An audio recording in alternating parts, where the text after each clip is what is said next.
Hello and welcome. Yes, there we go. Hello and welcome. Good night to all of you here, and welcome Professor David Henley. I'm allowed to say David tonight. If I can say Sophie, absolutely. I'll practice. Welcome to our series, The World in Motion, as Tessa has just introduced. Thank you. In upcoming episodes, we will talk about Brazil and India, but tonight we will zoom in on Indonesia, and in particular on one prominent Indonesian, the current president, under the title, What Widodo Wants. David, let's start asking you what you would want from this conversation tonight, also in relation to the audience present here and at home watching through YouTube. Oh, dear goodness, nobody briefed me on that question. First of all, I'd like to say thank you very much to Tessa and to the University of Utrecht for inviting me. It's a great pleasure to be here, an honor to be here. I hope it will be an interesting conversation. I do hope the last part of it will be a conversation. So I have a lot to learn too, and probably there are people in the audience who have plenty of knowledge about Indonesia that I don't have. So please share it and regard it as a two-way event, at least after the initial two-way event with Sophie and myself is finished. Let's then start with what we want from this conversation and see if it's the same for you. You said there will be probably people knowing a lot about Indonesia, maybe present here or present at home, but there might also be people who do not know that much about Indonesia because, as Tessa already said here in her introduction, the country is not so largely covered, at least here, from let's say, a Dutch perspective. In 2014, Time magazine, more international, wrote, "For all its distinctions, Indonesia can seem invisible internationally." That was 7 years ago. Would you still say it is internationally invisible, or has something changed? I disagree that it's invisible. I do think Indonesia has a low profile internationally when you consider its size and its importance, the fourth biggest country in the world in terms of population, rapidly developing economy, largest nation in Southeast Asia, potential superpower, maybe one day, even in military terms, certainly the superpower of Southeast Asia, potentially, the leading country in ASEAN, Association of Southeast Asian Nations, which is a very important international organization, which does have considerable outreach, or it does have a positive image, I think, in the world, ASEAN. Indonesia itself, there is some truth in it.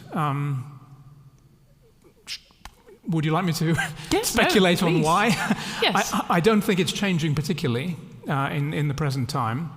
Some of the reasons why Indonesia is not terribly well known in the outside world are kind of good reasons. In recent years or even recent decades, not all that much has happened in Indonesia which is really, really bad. Very often when you hear a lot about countries, it's because terrible things are happening there, or because they are threatening their neighbors, or interfering in people's elections, or exporting terrorism, or it's because there is civil war, or some sort of horrible things are happening in a country. That's not true of Indonesia, and it has not been true for a long time. I guess the last really, really bad news from Indonesia was from the 1970s, probably, with the invasion of Timor, East Timor, which was a dramatic event and a tragic event. Since then, Indonesia has been a fairly successful country. Things have gone roughly okay. The country hasn't fallen apart. It's developed nicely economically, but not in a way which impacts the rest of the world terribly. Of course, the end of the dictatorship in '98 got international coverage, and there was some violence, a little bit, associated with that immediately after it. But on the whole, some of the reasons why Indonesia doesn't get in the news is because there's not much bad news coming out of the country. I would like to challenge that. I mean, the idea as if everything in Indonesia is just calmly going on. No, I didn't say that. Would be a bit too simple, maybe. But let's zoom in on present-day Indonesia and the role of the current president in that country later on. First, I'm always curious in these kinds of conversations. Let's start with the prevailing image of Indonesia, if you will. What are the most common misunderstandings that you come across with about the country? Misunderstandings. I wasn't So we briefed. know what we have to prepare today. I wasn't much briefed for that question either. Perhaps you should. You're not briefed for any question. to ask the audience. I think there is, well, one common thing that I come across is the idea that Indonesia, which is enormously diverse and large, that it is constantly threatening to fall apart, that there are secessionist movements, that it's hard to keep the different islands and ethnicities together. There's a little bit of truth in that stereotype, and certainly there are problems right now in Papua, in West New Guinea, which are not likely, in my opinion, to go away anytime soon. But Papua is a part of Indonesia which is actually not a part of Indonesia. It was not part of the Indonesian Republic in 1945 or 49 when the Netherlands recognized the independence of the country. It remained under colonial rule until well into the 1960s, and in that period began to develop a separate identity, the implications of which are still working themselves out today. Apart from that, though, Indonesia has held together very well, despite all its ethnicities, despite all its the potential conflict, the differences in economic level between different islands and provinces. There was for a while a secessionist movement in Aceh, in the north of Sumatra, but that has been resolved, apparently to everybody's satisfaction, since 2004. I would say the national identity of Indonesia is actually very solid and stable. And Indonesia is not a country which is going to fall apart or is not going to disintegrate. It's not the Balkans of Southeast Asia. A lot of people, though, think it is, or there does seem to be an assumption along those lines. And how do you explain it is? The prevailing image? I think it's because, well, people know that Indonesia is large and diverse. They know also that it had a checkered history in the 1950s with regional rebellions. None of those rebellions, however, were separatist rebellions. We have not seen real separatism in Indonesia, apart from Papua and briefly in Aceh. And that's a huge achievement. I mean, this is a country which is as big as Europe and as diverse, actually, in some ways. Hundreds of languages are spoken. All the major religions of the world are represented in Indonesia. It's more like a subcontinent, really, than a country. That's a great achievement. And the national identity and the national unity is still actually so strong. Whose achievement is it? I think it's mostly the achievement of the Indonesians themselves. It's also the legacy. It's the legacy of having a revolution. The revolutionary origins of the nation pulled the country together at a moment which was crucial in its history.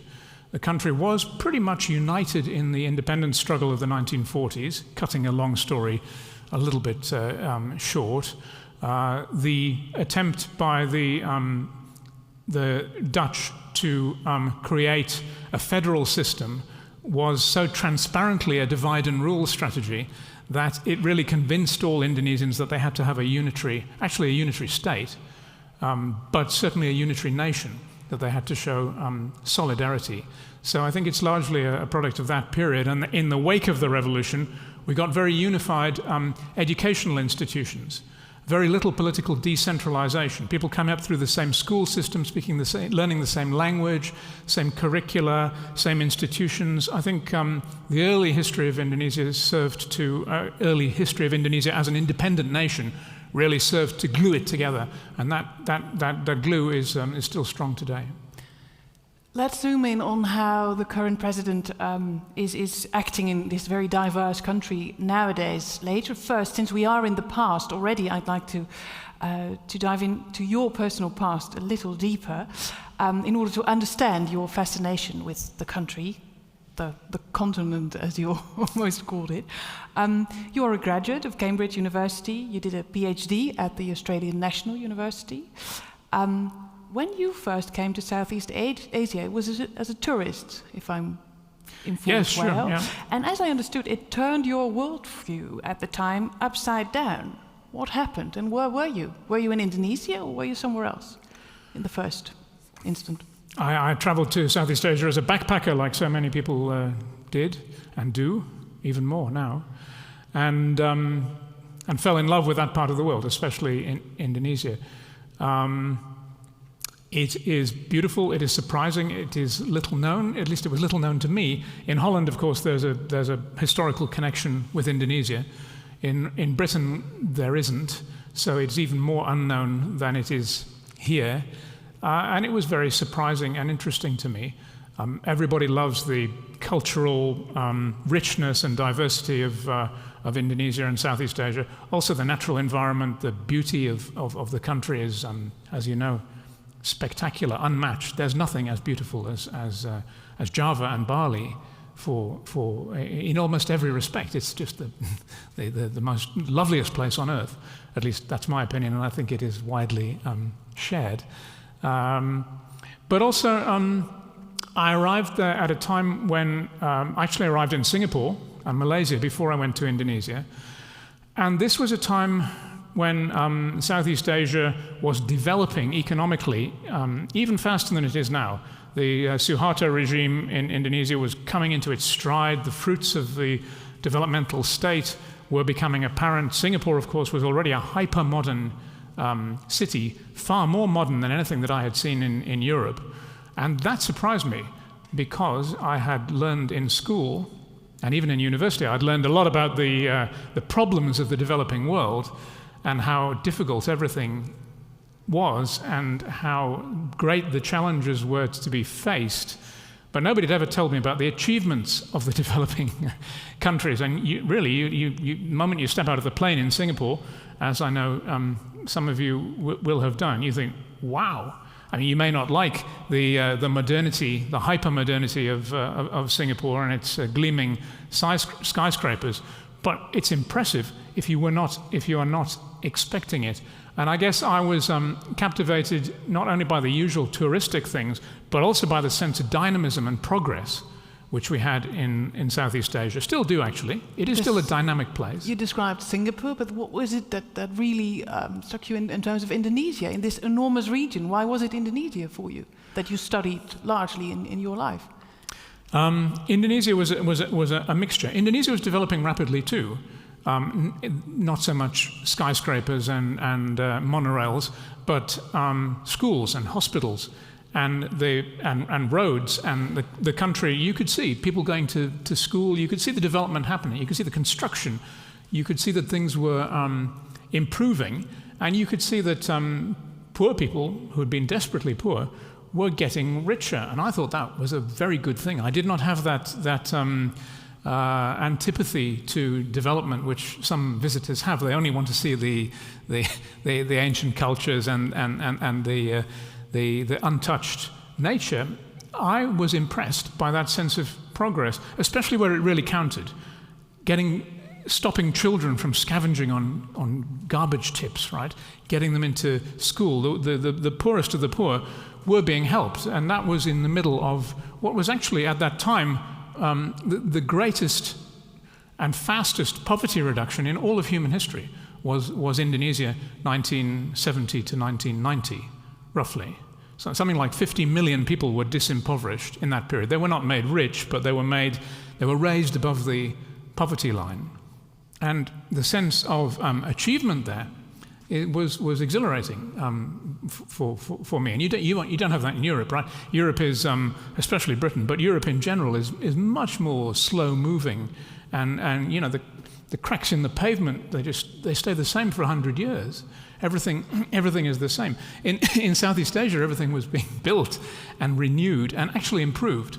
And that people could feel that, although there are problems too, for sure. And violence and corruption and God knows what else. But still, why Indonesia? I think that was partly also an intellectual thing. Perhaps that's of less interest to this audience, though.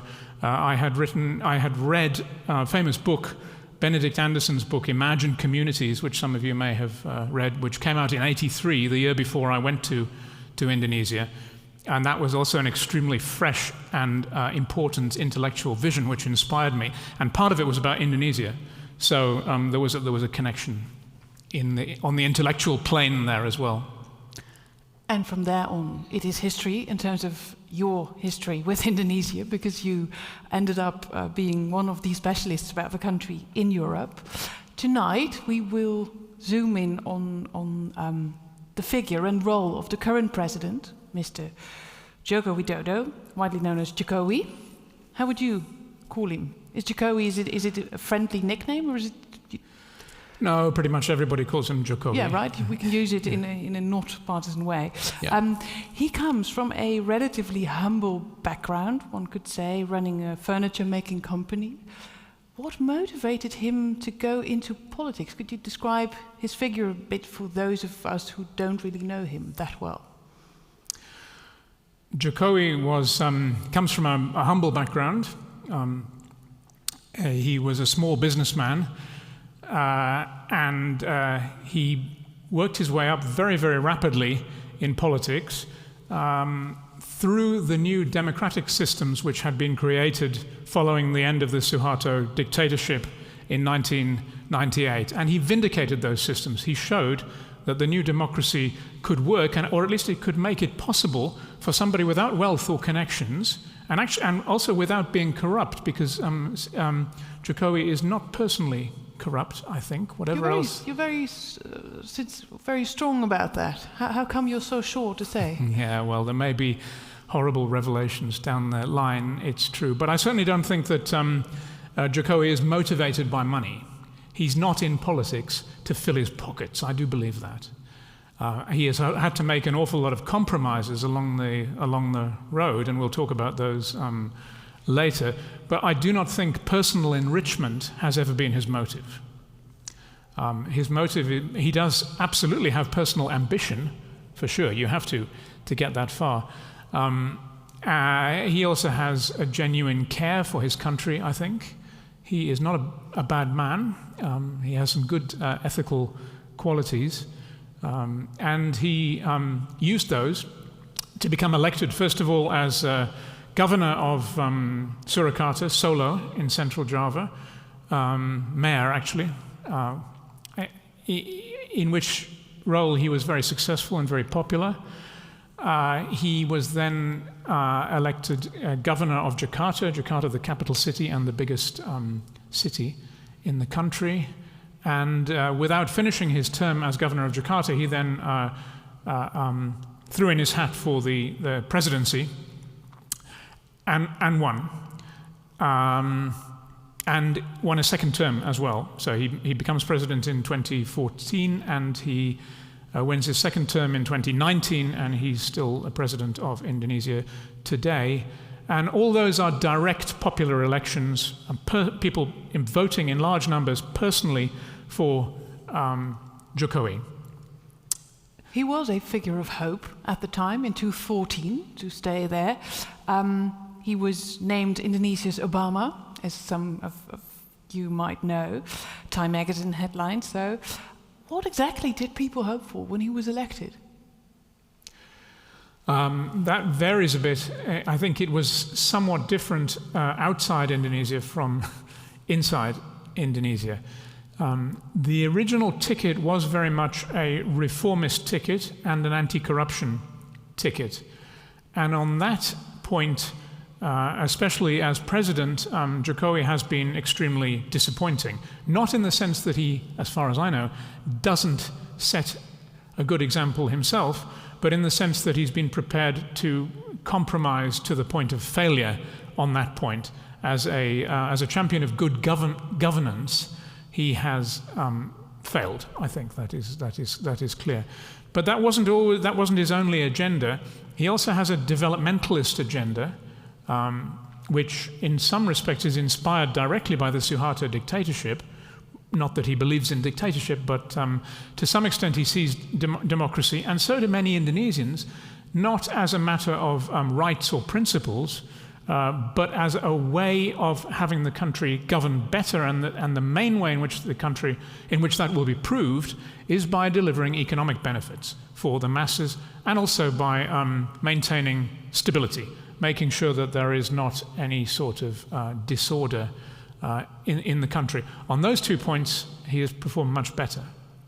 Before we talk further, let's have a look at an interview of the BBC with Jokowi, in order to see and hear him talking, journalist Jelda Hakim from BBC World News interviews him in 2016, 2 years after his first election, and she asks him if he can live up to the expectations of the people who voted for him. Ya memang kalau kita lihat harapan masyarakat terlalu besar, terlalu tinggi dan ya itulah masyarakat kita. Tetapi apapun yang bisa saya kerjakan, saya akan bekerja keras untuk menyelesaikan, untuk memberikan kepada masyarakat agar harapan-harapan itu bisa terwujud. Yang saya kira yang paling penting itu. Were you surprised by how big the task of being president of 250 million people was? Memang penduduk Indonesia sangat besar, 252 juta, dan negara Indonesia juga adalah negara besar, dan saya memang kaget juga jadi presiden dan harus mengelola 17.000 pulau, mengelola 252 juta penduduk Indonesia yang itu tidak mudah. He says he's shocked. Is this played modesty, or is he really as modest as we see him here? I think he's become less modest. I think he's never as modest as he makes out exactly. But having that touch of, and people respect that in Indonesia. It is possible to be a political leader that is bombastic, but this kind of low-key, rather modest leadership, and it is very modest the way he says, I kaget juga, he says, I was surprised to become president. I mean, it's actually rather funny. He has a bit of humor, he definitely has the popular touch, certainly you can see he looks like a nice man, I would say. His trademark political activity is the walkabout. The blusukan. He goes out and he's always, even now he often does that, although there's more security around these days. He goes out on the streets and in the markets and he meets ordinary people and he wanders in and out of their houses and they really like it. In that respect, he is a populist. But being a populist normally means that you're also hostile to elites and you encourage the population to be hostile to elites in order to achieve political gain. Jokowi is not that kind of populist. He has been described as a technocratic populist or a managerial populist. He's not a confrontational populist, not even with established elites. And certainly as president, he has always sought compromise and consensus and the middle ground. That too is very Indonesian. And it's kind of respected by a lot of Indonesians who are disappointed with him in terms of political reform and especially his failure to address the systemic corruption in the country. But they also do want stability, consensus, and absence of conflict. Let's zoom on that first dossier, the corruption. Jokowi was received in 2014 as a figure of hope and change. He said expectations were too high, as we heard. However, if you take stock on the situation 7 years later, you've already said yourself, he absolutely failed in terms of fighting the corruption. Can you explain us, corruption already was a problem under the rule of Suharto, but at the time, as you described yourself, Indonesia was perceived as a developing state. How come it is also in present day Indonesia so hard to root out, even for this outsider of a president, who, as you say yourself, is not in for the money himself? Yeah. I realize it's $1 million question, but it would be nice if you... No, of course, it's an extremely important question. The rule of law has never been strong, and the idea of a legal justice and formal impersonal rules as the basis for society and for political organization just has never been strong in Indonesia. It was not encouraged by by the colonial regime, and it was not really pursued, not seriously, by any post-colonial regime. Indonesian society is extremely informal. It works better than you might think. Indonesia works. It's a fairly safe place. It has economic growth. People get on with each other, but it tends to work on the basis of informal, that is, illegal or extra-legal mechanisms. And yeah, even tourists will see that, right? If you ride a motorcycle without your helmet in Indonesia, the police will stop you. Well, they will not write out a formal ticket and send you to court, or even issue a formal fine. They will instead settle with a payment of 50,000 rupiah or something in Bali. You can actually see an example of that. There was a rather ludicrously entitled Dutch TV series a while back called Oplichters in het Buitenland, with a presenter called Van der Spek, who tried that in Bali, and he rides around. He gets stopped by a policeman. He's filming secretly. The policeman asks for money, but also buys him a beer with the money that he gives to him. So it's all very gezellig, and in the end, it has the desired effect. He puts the helmet on, and the law is actually enforced. But the money goes into the pocket of the policeman, and if it didn't, the law wouldn't get enforced. And the whole thing would not work. This is an example of how Indonesia works. It muddles through, and most laws actually do get enforced most of the time, but they get enforced through this sort of informal personal means. But apart from this, let's say, cultural informal atmosphere as you describe it, let's go back to the figure of Jokowi. There is a Corruption Eradication Commission, KPK as it is called, in Indonesia, installed in 2003 already. It has played an important role in the investigation as well about Novanto, an interesting case, Setya Novanto. Who knows him, present here in the audience? Yes, some of you do, some of you don't. Okay, that means that we might have to explain that case, and it is, I think, an interesting case, you brought it up yourself, to understand how broad this phenomenon of corruption is in Indonesia. Maybe you want to explain us what exactly happened with this figure, Setya Novanto, who was sentenced to 15 years for his role in stealing $170 million from public funds, and what is the role of the president in here? Yes, Setya Novanto was one of a number of extremely high-profile. We see him on the picture here, yes. Corruption cases. It's in some ways almost comic story, but it has a hell of a tragic aspect to it as well. Setya Novanto was actually Speaker of the Indonesian Parliament in 2016, 2017, I believe also earlier in a different period. He was head of the Golkar party, one of the largest political parties in Indonesia. He was accused by this commission, the Komisi Pemberantasan Korupsi, the KPK, which was a watchdog and a powerful anti-corruption agency set up in the immediate aftermath of the end of the Suharto regime, when essentially the political establishment would make any compromise to save their skins. They did not want a real revolution. They wanted to be able to stay more or less in place and keep their property. So there were all kinds of constitutional and institutional compromises, and the most important was the creation of this anti-corruption committee, which is powerful and effective, or it was powerful and effective. It prosecuted Setya Novanto in 2017 for the most astonishing crimes of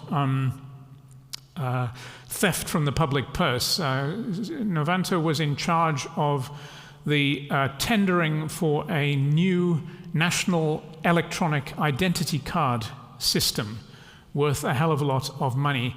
And he organized a coalition of parliamentarians, more than 70 of them, to cream off in total more than a third of the budget of the whole new identity card system in kickbacks, essentially, in bribes for themselves. And Novanto alone was said to be receiving 7%. I don't know what that was in absolute terms, but it is a hell of a lot of money. It make anybody rich anywhere in the world. The KPK caught up with him. They started investigating him belatedly. He had been very well protected.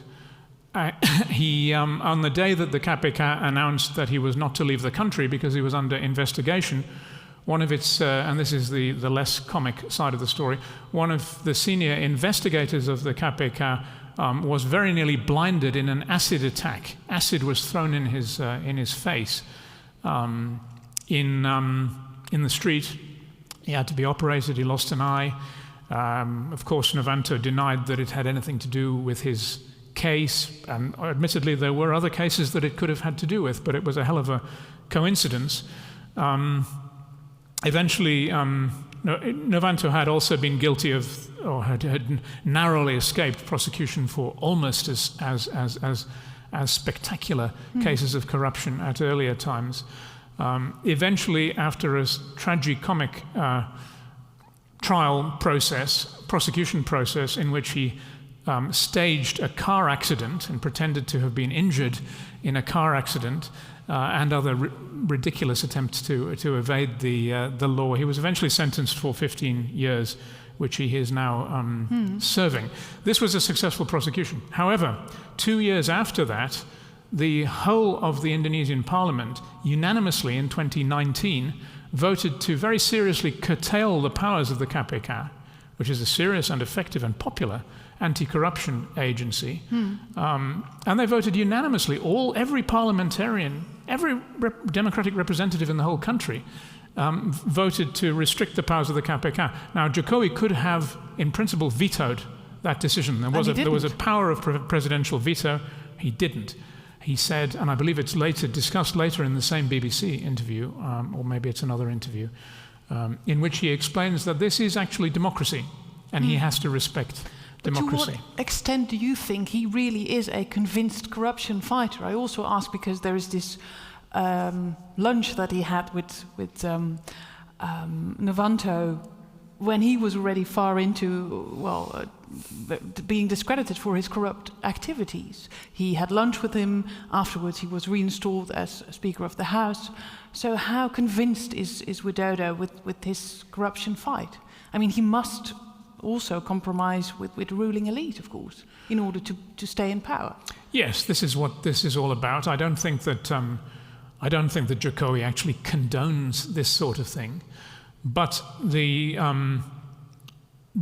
power elite of Indonesia, with Jokowi as a rare exception, a sort of symbolic exception almost, is an oligarchic elite. It's very much about money, about deploying money for political purposes, and about using political office to collect money, as in this case, on a huge scale.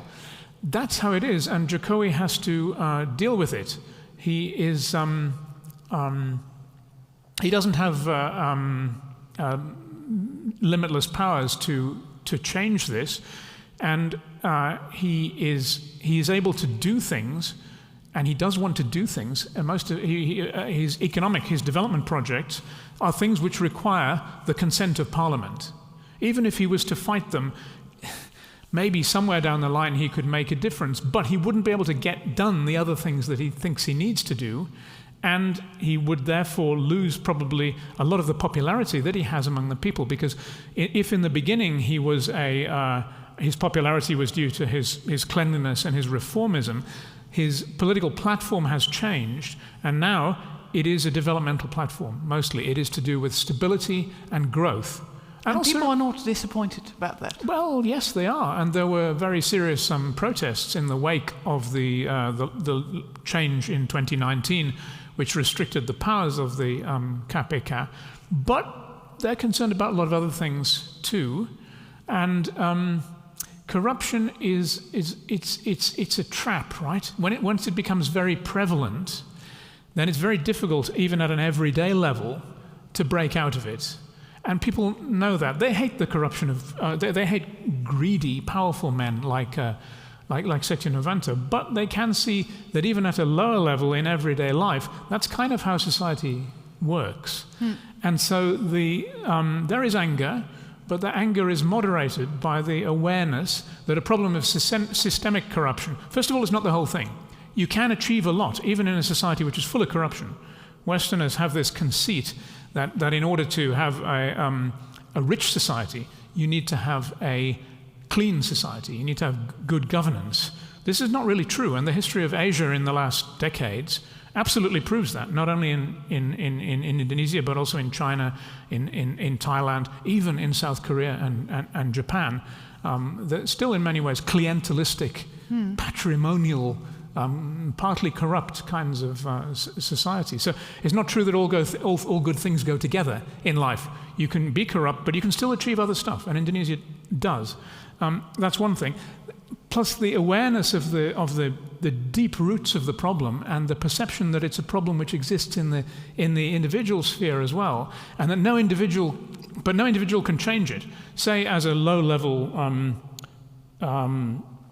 public servant, you wanted not to accept bribes, and you wanted to, or even worse, you wanted to denounce your colleagues for engaging in these kind of transactions, bribes and kickbacks. You would not change the system. You would not lead one person, or even a small group of people could not change the equilibrium of that system. What they would do is disadvantage themselves instantly, not only themselves but also their children, their friends, their dependents, their servants, their hangers-on, the people their employees, the people they are responsible for, would then all be instantaneously disadvantaged by their principled stand. So at best they would be regarded as heroic fools. At worst, people would actually hold it against them because they have obligations which they have to maintain.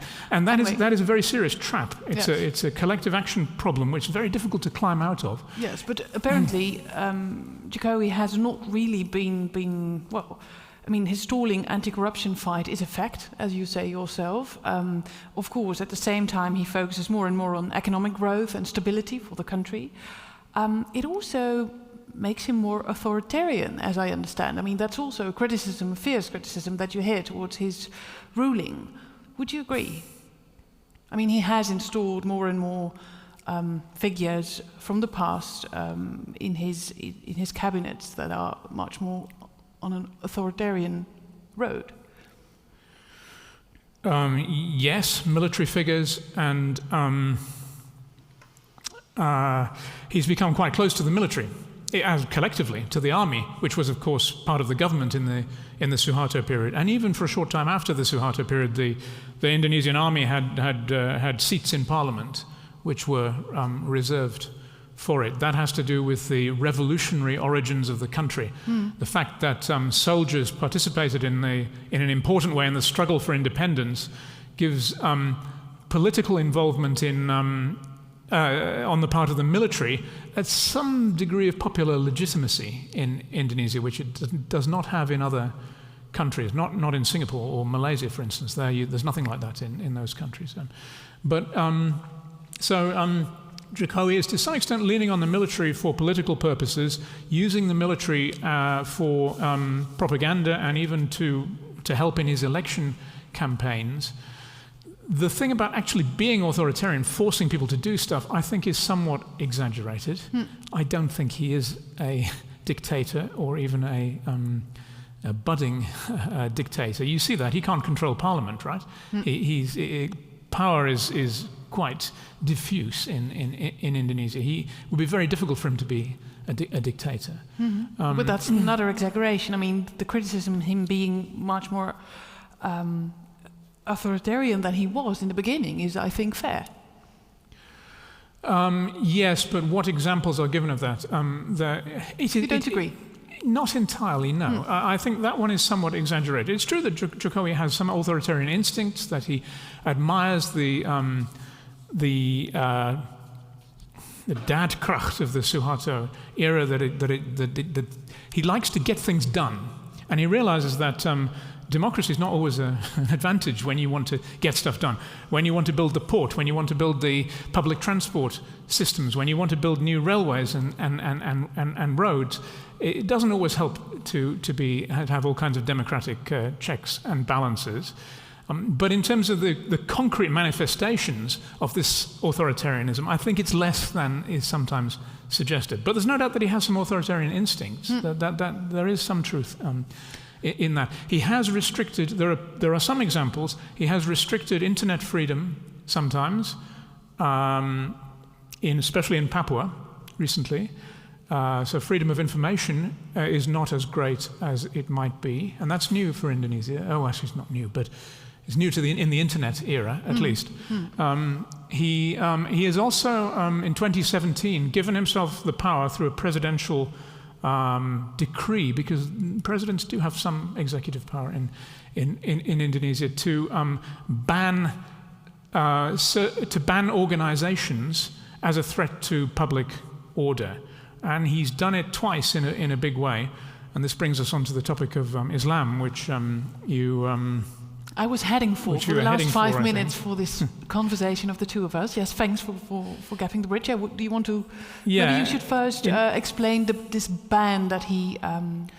In 2017, he banned an Islamist group, the Hizb ut-Tahrir, which essentially, although it was actually non-violent, was an organization which was in support of a classic Islamist goals with global caliphate, Islamic law, and such like, which is basically against the Indonesian constitution and the whole ideal of Indonesia. So that was banned. And then more recently, and more justifiably, he's also banned the FPI, the Islamic Defenders Front, which is a thoroughly nasty organization. To call it Islamist would really be dignifying it a little bit. It's actually a gang of thugs and well-organized extortionists, hotheads, and an alliance of criminal groups with Islamic-orientated pressure groups, which is really no one can have much sympathy for the FPI, and it's very difficult to think of this as an authoritarian action on the part of Jokowi. But perhaps I'm being too naive. But FPI deserve to be banned. There's no doubt about it. Let's talk about these organizations and let's say the emergence of the political Islam in Indonesia in a bit. Just introducing that whole chapter, which will be the last one in our mutual conversation, and then we will turn to you guys present here and at home. I believe it's interesting, just doing one step back, to talk about this whole idea of Indonesia as a very diverse nation, as you've called it yourself. In the beginning, Jokowi supported the bid of his longtime political partner, known as Ahok, to become the first Jakarta governor of Chinese descent and Christian faith in a deeply conservative Muslim nation. Can you describe what was the importance of their alliance? And in 2017, he got in trouble, Ahok, and we will have a fragment about that, so don't get to 2017, but maybe first describe who is this figure, Ahok, and what is the importance of the alliance with Jokowi? Yeah. Ahok was Jokowi's running mate when Jokowi won the governorship of Jakarta and became Jokowi's vice governor. The interesting thing and the new thing about Ahok was that he was an ethnic Chinese Christian, and when which is unusual. You don't see too many Christians, or certainly you don't see too many Chinese Christians.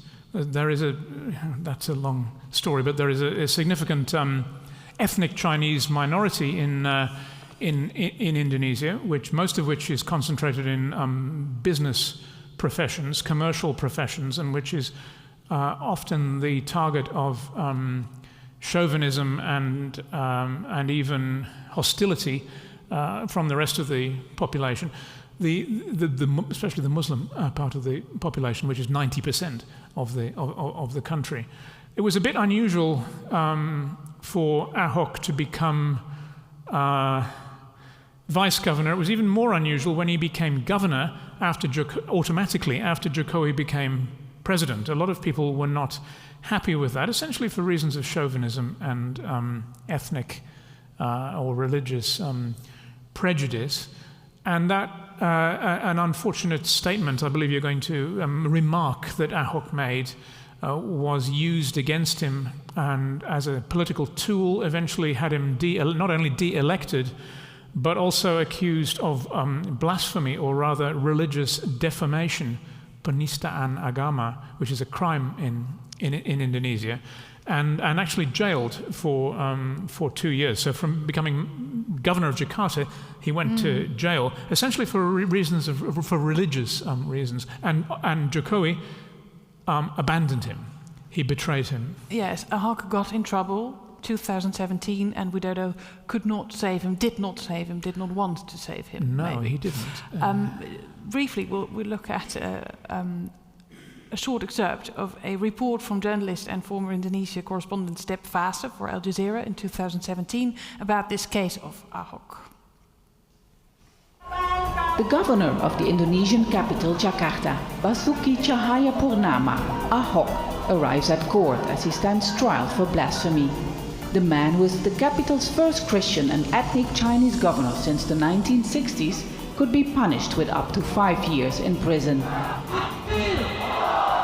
The court case was filed by several conservative Islamic groups after one of his statements on this YouTube video went viral. Maybe you think you can't vote for me because you're being deceived about Al-Maida 51 and so forth. That's your right. Maybe you feel you can't elect me because you're afraid you'll go to hell because you're being fooled. That's fine. That's your personal choice, but my program will continue. Ahok quoted the Quranic verse Al-Maida 51 while introducing an economic program in a village, as he was worried that his political opponents were trying to discourage people to accept his leadership as a non-Muslim by using this verse. His words took hundreds of thousands to the street, leading to the largest protests seen in Indonesian history. The case against him has divided not only Jakarta, but the country as a whole. Yeah, what does this story about Ahok tell you about present-day Indonesia? We hear Step Vase saying it has divided Indonesia as a country. And what was the role of Jokowi in all this? Yeah, that's a complicated story. Everything to do with political Islam in Indonesia is complicated, and you always find unexpected alliances and crossovers in this kind of story. Jokowi was very shocked by the level of popular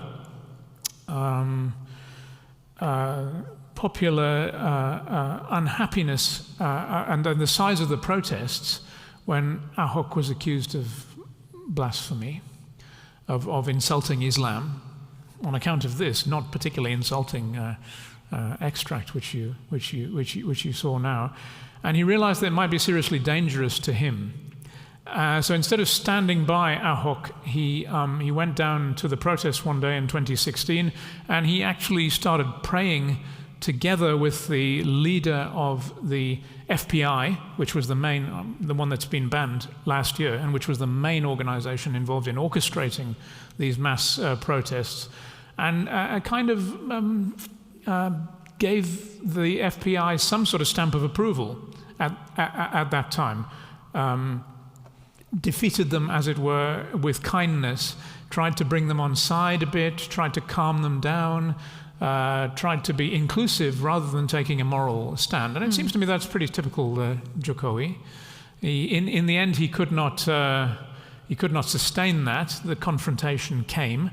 It came, or rather, Jokowi and his administration tried by largely illegal means, somewhat spurious means, to discredit the leader of the FPI. He had to go into exile.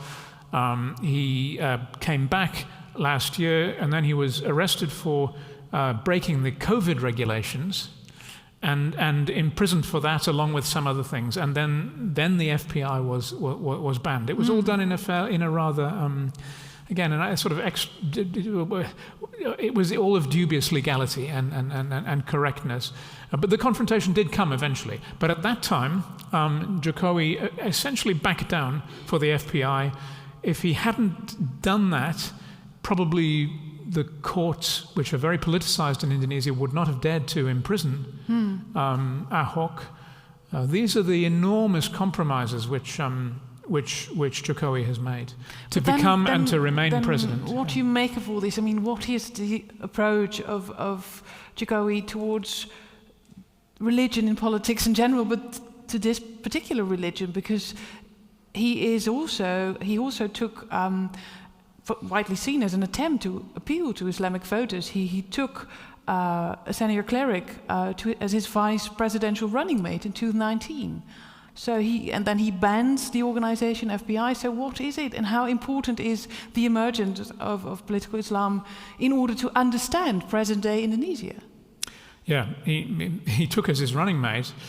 Ma'ruf Amin was actually one of the witnesses against Ahok in the trial. So are you still with us? It's complicated. Yes, everybody's nodding. Okay, good.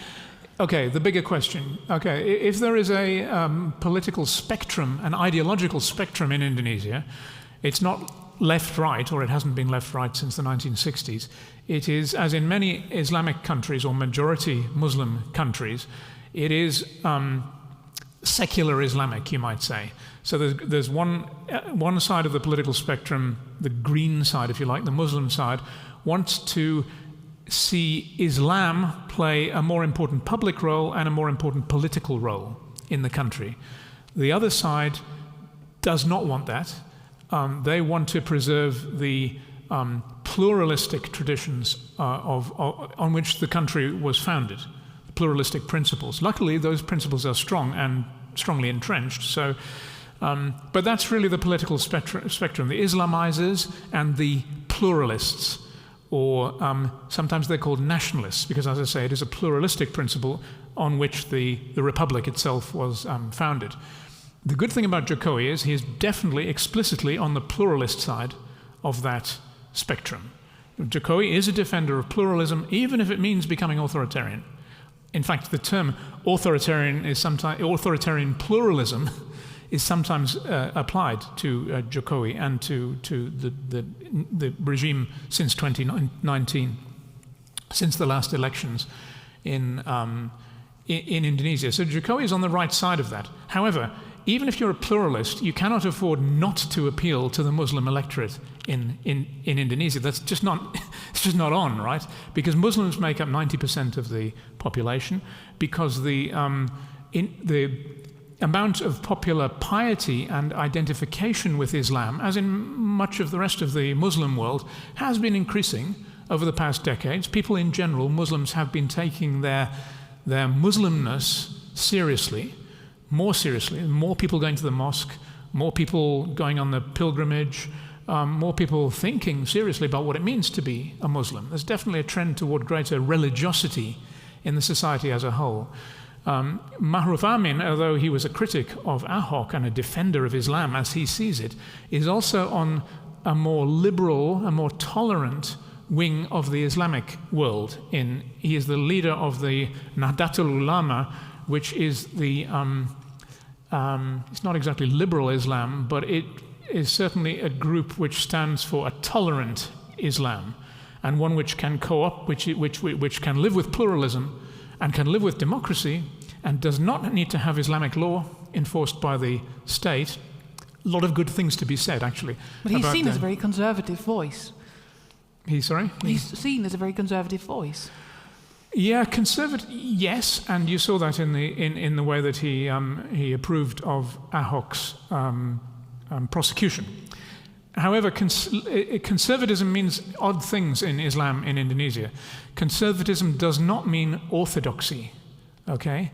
The orthodoxy is often a more recent thing, which has been imported from the Middle East in relatively recent times.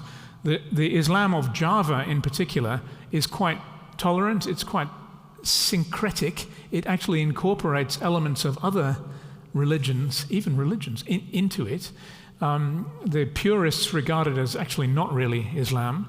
An attempt was made by Jokowi himself, as well as by the NU, to recast it as a specifically Indonesian Islam. Indonesia, Islam Nusantara. If you like, Islam with Indonesian characteristics.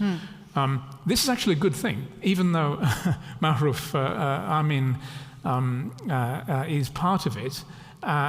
We better hope that this is going to be the dominant trend within the world of Islamic thought and scholarship and organization in Indonesia. Jokowi there has picked. I think he's done his best. That was it's a huge compromise to make, and the consequences for Ahok and maybe beyond were devastating. But you cannot not appeal to the Muslim electorate in Indonesia, and you must not fail to have at least the moderate Islamic organizations on your side. That is what Jokowi has done, and in doing so, he would say, and I think it's true, that he's defending Indonesia's pluralism and tradition of tolerance. On that note, I suggest that we open for the audience. Of course, we have not yet spoken about, let's say, the future, Indonesia's role in a geopolitical sense, a world in motion, if you will. We will do so, but first let me give you, present here, the opportunity to ask your question so far to David, to Professor Henley. Anyone? Are you all starstruck? No. Yes, someone up there.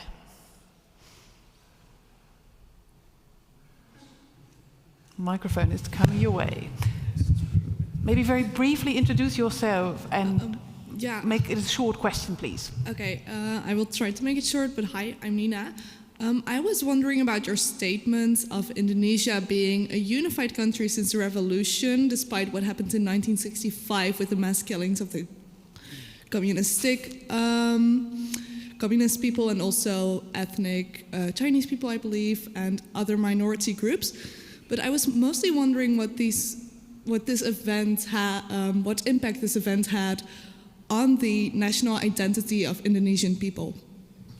And let me zip in the request to briefly describe the events as are just referred to for those of you present who don't know them so well. Yes, that's a very good question. And when I said in such a blithe way that Indonesia was not going to fall to pieces and had not had centrifugal forces, I was talking about geography. Actually, I was talking about the country as a geographical unit. It's not going to disintegrate, and I stick by that. It's not. That does not mean that it has not had very serious conflicts internally. It hasn't actually had them for a long time, very serious ones, but it certainly had one, a cataclysmic one in 1965, of course. And that was the destruction of the Communist Party of the Indonesian left, which was an extremely bloody affair, in which maybe 500,000 people actually lost their lives, and that has left, as anybody who's seen, probably some of you have seen Joshua Oppenheimer's film, The Act of Killing, which is all about the legacy of that terrible event for contemporary Indonesia. That's shaped Indonesia today in all kinds of awful ways. Still, even now, so many years later, in the sense that killing, violence, at some level is still regarded as a legitimate thing in Indonesia, because everybody will tell you that the Communist Party except maybe the grandchildren of the communists who keep very quiet about it, the surviving ones, that communism needed to be destroyed, that it was an evil thing. Very few people will step out of line on that issue, and so that was a terrible. If it had been an ethnic thing, you would have called it a genocide. It was on a colossal scale and an extremely violent event. So I absolutely did not mean to minimize or to play down that event. That was the event which led to the beginning of the Suharto regime, to the counter-revolutionary developmental state, which I saw in the 1980s, which embraced economic freedom and markets and had generally good economic policies, but which also in some ways was haunted by communism. And so many of its egalitarian and benevolent aspects were actually sort of fighting posthumously with the Communist Party by doing some of the things the communists would have done themselves in terms of benefiting smallholder agriculture, providing health services, for instance, to poor people. It was a cathartic event.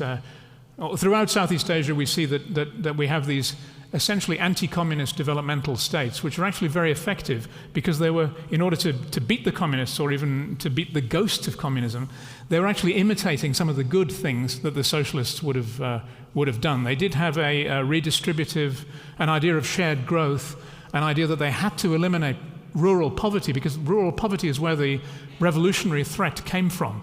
That's what everybody was terribly scared of, and they knew the way to solve it was by making sure there were no desperately poor people left in the countryside, and then communism would never come back.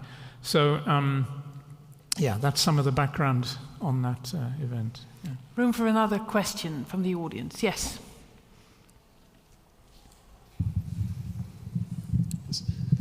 Hello, my name is Tom. I was wondering, how is it possible that the parliament unanimously voted for curtailing the KPK, even though the organization was very popular among the people?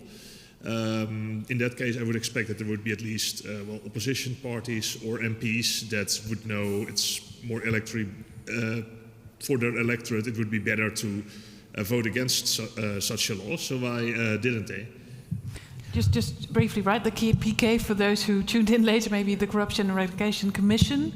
And another thing that I connect with your question, Tom, how strong is this grassroots fight against corruption? I mean, do citizens accept all this? But first to Tom's question. Yeah, it is absolutely mind-blowing, and it was a very important moment of disillusionment for me and for many other people watching Indonesia, and many people inside Indonesia as well. It's almost inconceivable what happened. And then, as the rotten icing on the cake, that Jokowi himself refused to reverse it. Terrible. I think why did nobody oppose it? Well, politicians, they know. The whole process of electoral politics depends on corruption in all kinds of ways in Indonesia. In order to get elected, you need a lot of money. Partly because a lot of people still buy votes; they hand out gifts, right, on election day. That's only one reason why it takes a lot of money. But it does take a lot of money. Where are you going to get the money from? On the whole, you borrow it. You borrow it from business parties. From sources of wealth in society, commercial wealth, and that borrowing comes with strings. You have to repay it in the form of licenses and facilitation of various kinds and benefits once you become a legislator. So that whole process is shot through with corruption. It's very difficult they claim, for anybody to get elected, although Jokowi did, without going through that, without being corrupt. But the fact that he has succeeded to get elected does tell us something about the possibilities of an Indonesia without, right? It does, yes, it does.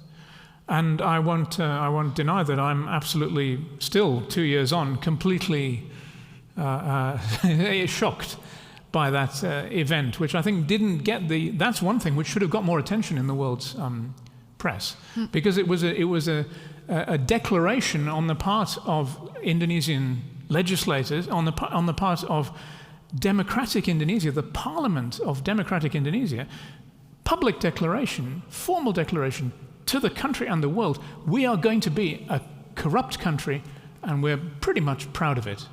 And that's a pretty terrible thing.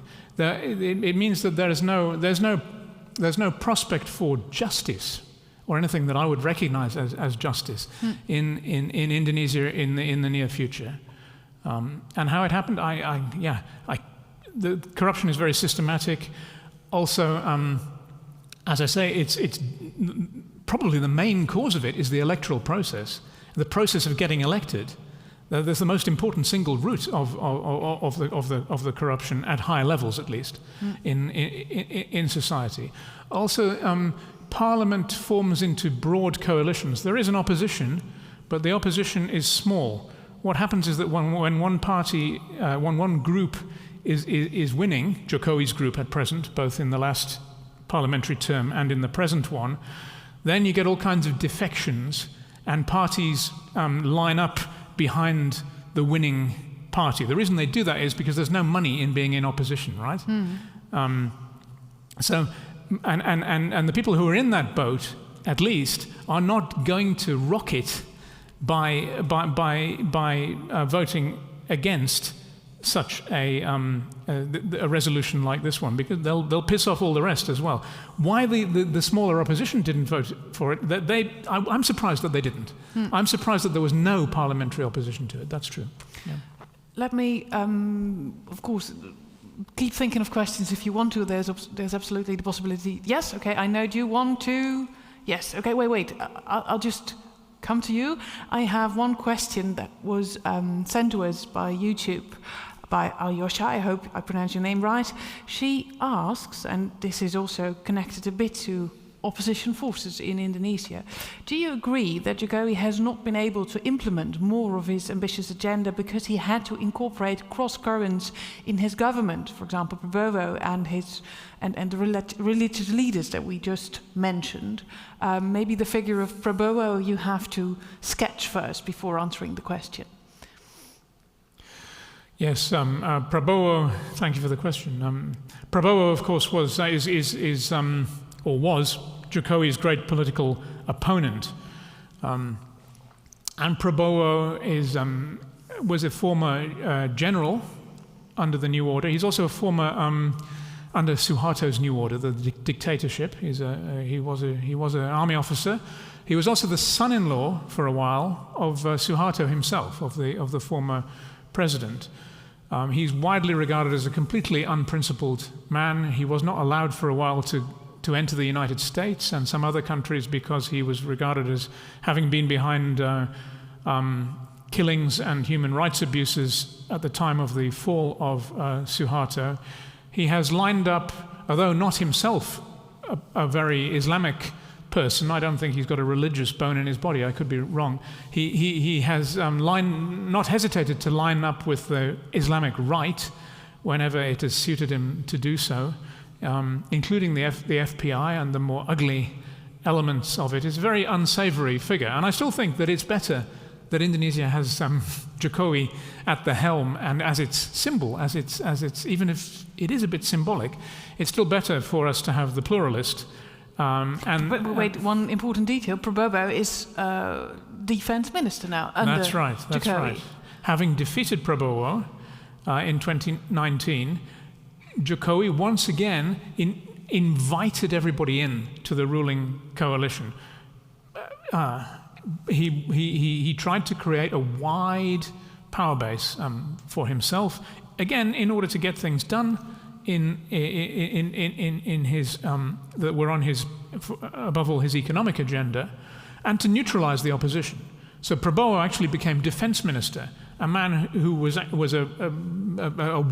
globally wanted human rights abuser under the Suharto regime. It's mind-blowing, yeah. And what was the democratic contest about, right? If we're going to take our arch opponent after all that hatred and conflict and make him defense minister and bring other ministers and bring Prabowo's groups into government. Terrible, but that's the way that Jokowi works. He tries to, as Suharto did actually, in a cruder way. He tries to create unity. He tries to include rather than exclude. He tries to create stability and continuity. Point being here, does he succeed in doing so? Because actually, point of the question being this ambitious agenda of his is actually maybe watered because of this whole broad coalition that he forms. The reformist agenda is dead. It's not just watered down, it's gone, I would say. The developmental agenda, no, some things are going okay. We are seeing the infrastructure being built. Also, Indonesia, and this is quietly happening behind the scenes, doesn't get much coverage in the international press. In the last few years, Indonesia is developing the basis for a welfare state. It has a conditional cash transfer program which is reaching 10 million households. 15% of the population are receiving income support every month. It has, since 2014, a universal healthcare program, which in principle will give free healthcare to every member of Indonesian society. It has better ports, it has better roads, it has new railways, it has new schools and universities.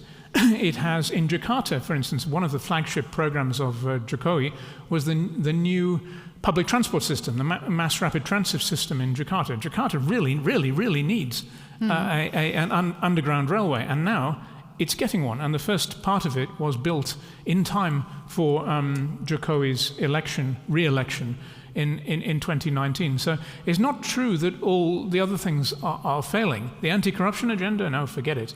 The human rights agenda, not really. But the agenda of creating wealth, stability, and even the redistribution of wealth, or at least social security for the masses in the country. You're fairly positive about it. Yes. That one is still on track, I would say. That could be a lot worse.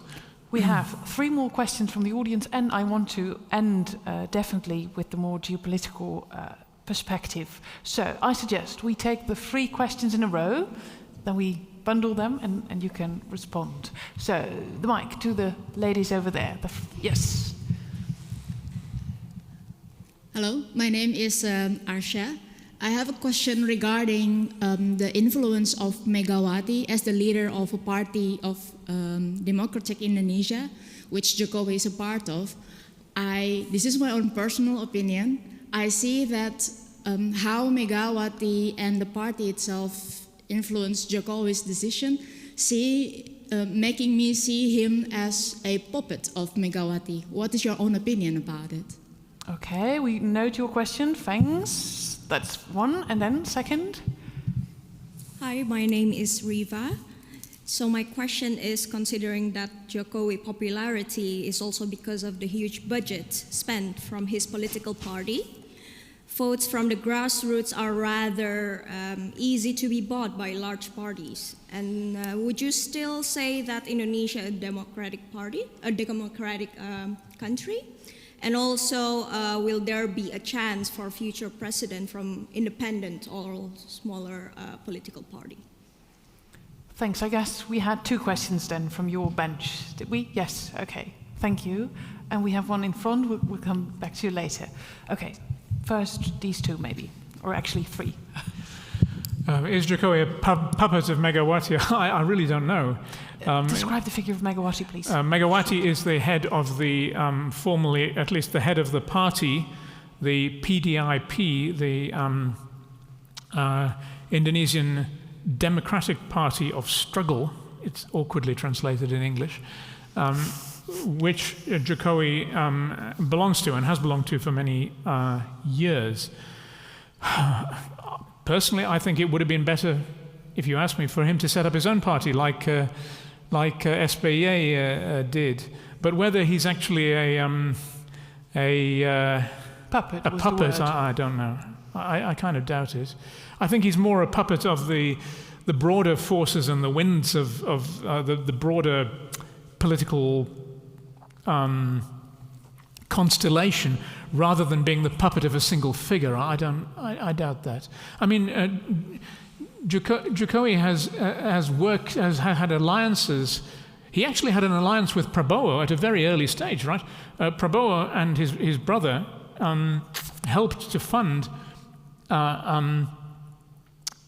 And we don't know what strings were attached to that. Jokowi's original election to the governorship of Jakarta. So there's all kinds of cross-linkages here, which make, for me, it's difficult to believe that Jokowi is the puppet of one figure. I think he's more somebody who's blown by the wind in all kinds of different directions and is desperately trying to hold on to at least something of his core agenda. The other question was, is Indonesia still a democracy? Well, it depends how you define a democracy. But if you think the rule of law, for instance, is a terribly important part of democracy, then it's not a democracy. But if you mean, well, the people get the chance to change their government and to elect their government, and actually elections, yes, there is vote buying, but the electoral process itself is actually quite fair. There's not much electoral fraud in it's a secret ballot, right? Ironically, vote buying, when it works, only works because of ethics. You hand out the gifts in the morning, the money and the bags of rice and the T-shirts, but nobody can tell, nobody can say whether they actually vote, whether the people who receive them vote for the person who gave the gift. This means that vote buying, it depends on the good faith and the good morals, from their point of view, of individual Indonesian voters. That on vote buying. But anyway, yes, I'd say Indonesia is a democracy. It would be wrong to deny it that, especially when there is so much even worse democracy and pure non-democracy around in the world. Other Southeast Asian countries have reverted to dictatorship. Thailand, Cambodia is a de facto dictatorship. Burma is also a complete dictatorship now since last year. Indonesia is not doing badly by global and certainly by Asian standards. Questions from the online audience were also about the potential democratic regression in Southeast Asia after 2014, but I think you've just briefly touched upon that subject. To conclude, let's look at the future. Indonesia in a world in motion, as we call it in this series. We have one last photo we want you to look at. We see Widodo shaking hands with Xi Jinping. I think everybody recognized the two gentlemen, but on the right we see a map that you've chosen that you wanted to share with us. Why? What do we see? Briefly, if you can. Well, I was asked to say something about, or at least to be ready to say something about international relations, and of course the global issue there is the so-called rise of China and what it means for the world, and of course all of Southeast Asia is very much affected by that because these are neighbours, and they're more neighbours than or at least the People's Republic of China would have them believe that they're much more neighbours than they want to be, because it claims this maritime territory going right down almost as far south as Singapore. That's the red line on the map, and this will cause permanent tension forever as long as that claim stands, between China and 5 different Southeast Asian countries, including Indonesia, even though the overlap in maritime claims between Indonesia and China is very small. You can see it on the map there, down at the bottom left on the map. That box jutting out north between the two halves of Malaysia is Indonesian waters, according to their economic exclusion zone, and part of it falls within the so-called 9-dash line of China's territorial claims in the South China Sea. That's going to be a permanent irritant between Indonesia and China. It could eventually have bad consequences for Indonesia in all kinds of ways, and for Chinese Indonesians in particular, because there's an interplay between the ethnic question and the question of international relations. It's all a difficult balance because Jokowi, for his developmental agenda, is very keen on Chinese money. Chinese investment in those infrastructure projects, especially in the big infrastructure projects, as you've mentioned them. Yes, that's all very. But he has to balance that against popular opinion, which will never tolerate a territorial claim by China within what Indonesia regards as its territory. As I say, Indonesia, like China, is a revolutionary country. It has a very strong sense of nationalism. Believe me, it will never compromise on a territorial issue. Let's take out one more actual geopolitical fact that has been created, the announcement of AUKUS, a trilateral security pact between Australia, the UK and the US recently. It sparked concern over escalating rivalry across the Indo-Pacific. I mean, any conflict, and we can see it here on the map, with China would put Indonesia in the middle, if you will. What is Widodo's stance towards AUKUS, and what should it be, according to you? Jokowi is not that interested in foreign affairs, right? I think he tries to avoid them. And actually, Indonesians as a whole, excuses if I've got this wrong for Indonesians in the room. Indonesians are not that interested in foreign affairs. Indonesia is a world unto itself. It doesn't care that much about the rest of the world. That's a very, very broad generalization. It's a big country. It's a self-contained country. Indonesians stay in Indonesia. They have a pleasant sense of patriotism. They don't want to flee the country. They don't want to. There's very little Indonesian diaspora abroad. Indonesians who study abroad or travel abroad, they go home. They go back to Indonesia. It's a whole world really. And it doesn't spend its time thinking about the outside world very much, at any level, at the popular level, or at the elite level. It's not preoccupied with its relation with Europe, or it doesn't have that post-colonial thing very, very, very much. Interestingly, it's not such a big theme there, is what you say? Yes, yeah. The Indonesians don't spend a lot of time thinking about how they were a colony, and a little bit, but it doesn't. It's not. If you speak to Africans and even Indians, this plays a big role in people's imagination. You know, the British or French heritage, and in Indonesia wasn't actually, culturally speaking, was not much affected by Dutch rule. So they don't spend their time thinking about the outside world, and neither does Jokowi. He has said that AUKUS is a worrying thing because he's worried about a Cold War hotting up in the South China Sea. That's essentially Indonesia, of course, is a non-aligned country. It doesn't line up with blocs. It was one of the founding members, together with India and several other South and Southeast Asian countries, of the non-aligned movement under Sukarno. On the whole, it remains true to that, partly because it is such a self-contained country. It doesn't engage itself in these world things. It just wants everything to be at peace and there to be peace and order in the region. People, analysts mainly, who say Indonesia should put in its weight much more in the region. It probably should, but, you know, it would be nice, actually, if Indonesia and Jokowi would take a stronger leadership role in ASEAN, in Southeast Asia, perhaps. But Southeast Asia, ASEAN is split on this issue of the South China Sea, because essentially the foreign policy of Cambodia in particular, maybe also Laos, has been purchased by the People's Republic of China. So ASEAN can never find a common position. But for whom would it be nice then, if Indonesia would put in more weight? I think it would be nice for the world, because Indonesia, for all its failings and the things you can say about it, there is a new Cold War developing in the world, right? Whichever way you look at it. And it has an ideological aspect.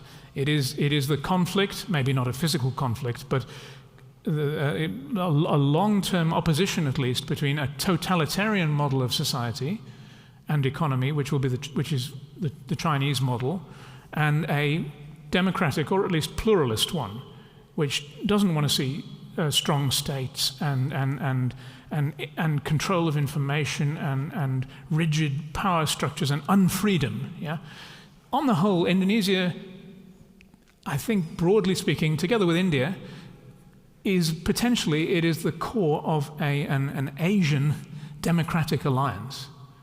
And whatever happens in this Cold War, this new Cold War, it will have to be an intra-Asian thing. It can't be the West versus China. China must never be allowed to portray it that way. It will be a contest which is fought out or argued out within Asia. And in that contest, the great hopes among the big countries still are India and Indonesia. And I would like to see Indonesia play a stronger international role, I guess for that reason, an ideological reason, which has as much to do with global interests and even the interest of Europe than as it does with the interest of Indonesia itself as a nation, narrowly understood. Interesting stance, especially for the episodes to come. I do believe we have one question from the audience remaining, do we? Sure. Yes, please, yes, the microphone is coming your way. And make it brief, please, Lee.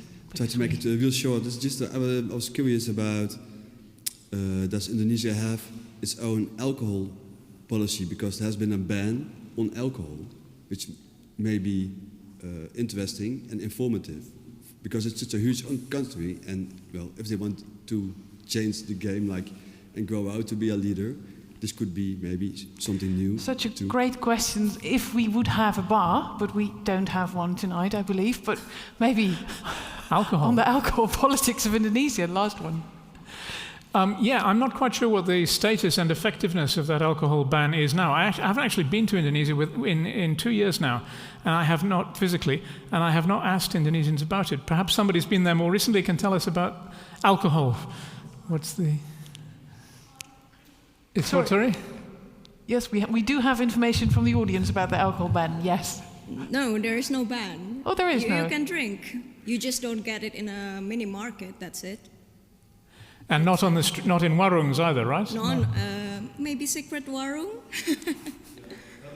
We will definitely postpone this discussion to the bar. I'm really sorry. I have one last question that is... But I'll say something about that. Obviously, it's not just a trivial question. It has to do with the rise of Islamic piety and sensibility in society. And this is one manifestation of that. Yes, society as a whole is getting more Muslim. People are taking their being Muslim more seriously. And then there's a partial ban on the selling of beer. I don't regard it as a really serious human rights issue, I have to say. But yes, it's a sign of the times, yeah.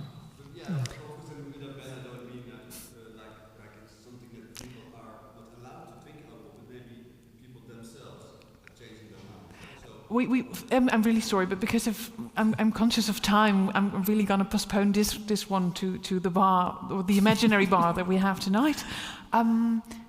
Just concluding maybe.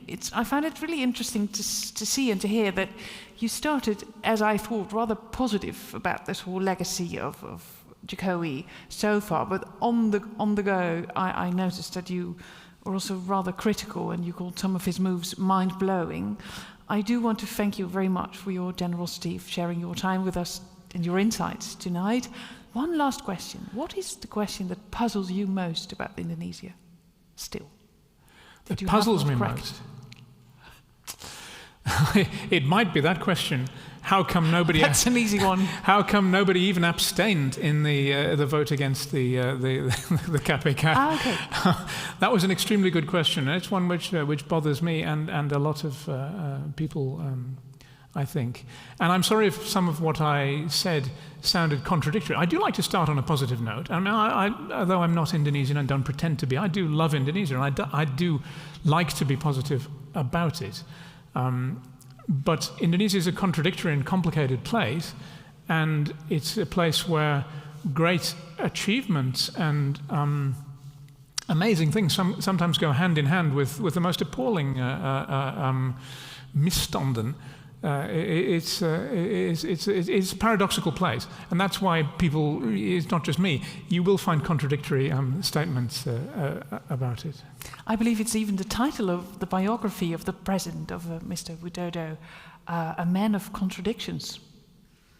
Yes. I read. That's by Ben Bland, yeah? Yes, exactly. Maybe. Yeah, it's quite a good book. Very, nice very to read short. after this night. Thank you very much. Thank you, David. Tessa, the word is yours. Thank you. Thank you, Sophie Derksen. So thank you, Professor David Henley. That was really interesting. Thank you all here in the audience. Thank you, everyone at home who was asking a lot of questions. I think we answered most of them, not all, but I think most of them.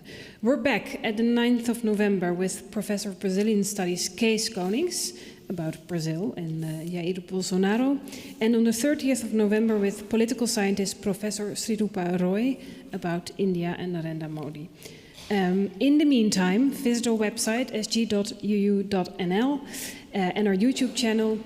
You will find out loads of interesting videos. But for now, thank you and have a nice evening. Goodbye. Thank you.